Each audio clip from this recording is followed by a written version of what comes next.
E começamos o RN de hoje falando de eleições.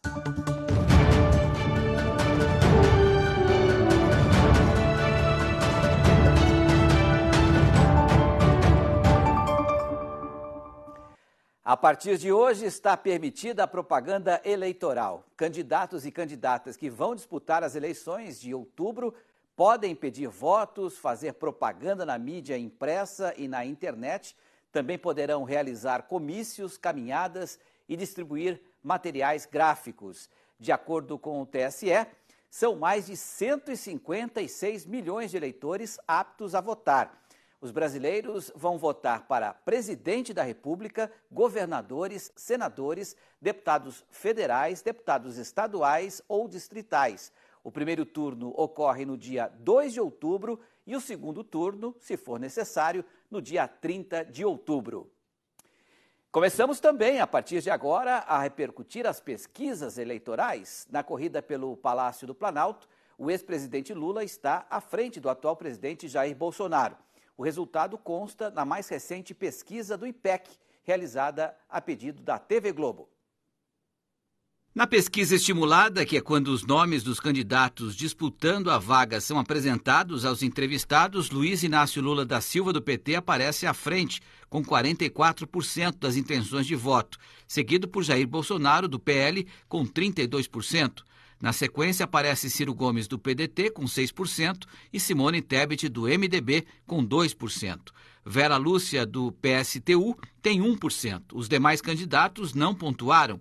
Brancos e nulos representam 8% dos entrevistados. 7% não souberam ou não quiseram responder. Na pesquisa espontânea, quando não são mostrados os nomes dos candidatos e o entrevistado pode citar um nome de sua preferência, Lula tem 41% das intenções, Bolsonaro 30% e Ciro Gomes aparece com 3%. Brancos e nulos somam 9% e 16% não sabem ou não responderam. A pesquisa IPEC também ouviu os entrevistados sobre um eventual segundo turno entre os candidatos que lideram, Lula e Jair Bolsonaro. O ex-presidente aparece com 51% das intenções de voto e Bolsonaro com 35%. Brancos ou nulos representam 9% e os indecisos, 5%. Para essa pesquisa, foram ouvidas 2.000 pessoas entre os dias 12 e 14 de agosto em 130 municípios. A margem de erro é de 2 pontos percentuais para mais ou para menos, considerando um nível de confiança de 95%. A pesquisa foi registrada no Tribunal Superior Eleitoral sob o código 03980/2022. Pois é, vamos ampliar esse tema, conversando agora com o cientista político e diretor da Dominion Consultoria, o Leandro Gabiati, e com o nosso comentarista Miguel Daoud. Os resultados pouco se diferem das pesquisas anteriores, consolidando Lula e Bolsonaro à frente aí, podendo aí, de repente, até descartar uma terceira via. Mas essa é a pergunta que eu faço para o nosso convidado, Leandro, né? Se nesse momento já é possível descartar uma terceira via ou ainda há espaço para uma reviravolta, hein, Leandro? Boa noite. Grande Petri, boa noite. Daoud, boa noite. Um prazer falar com vocês.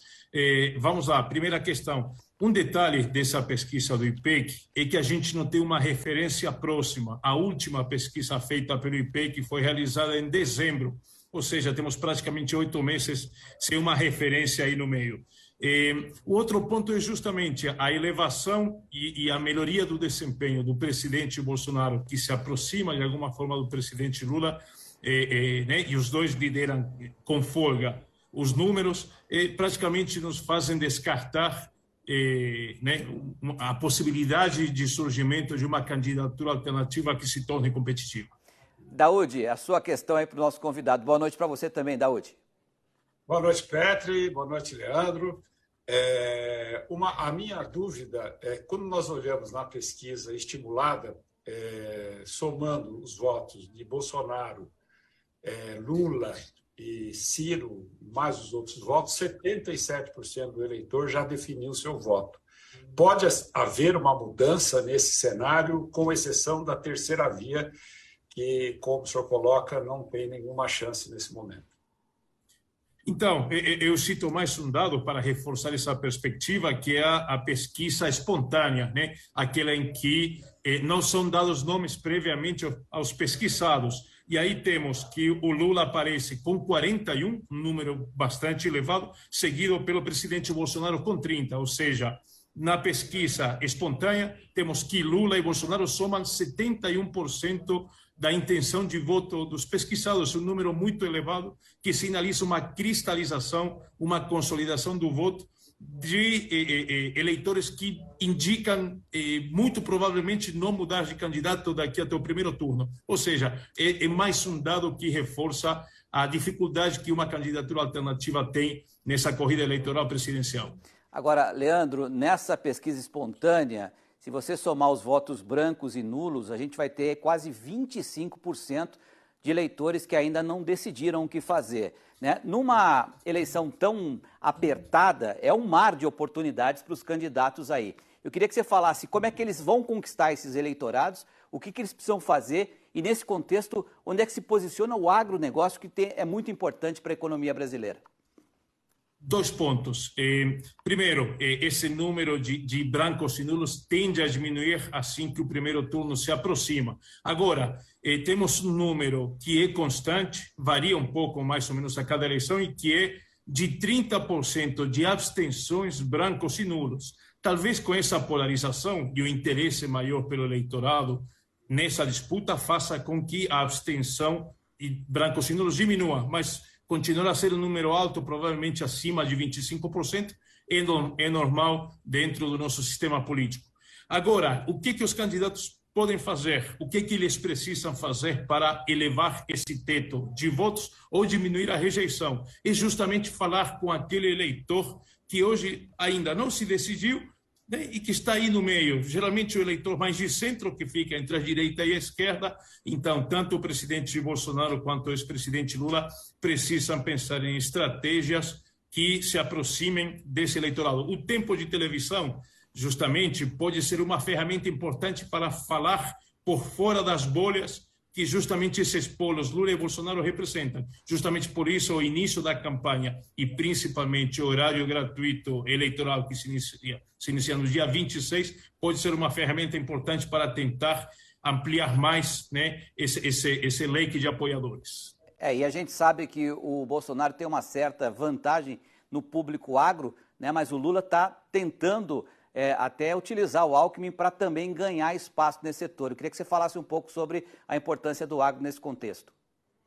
Muito bem, acho que está muito claro que o setor do agronegócio ele tem uma empatia com as pautas, com a agenda do presidente Bolsonaro e do atual governo.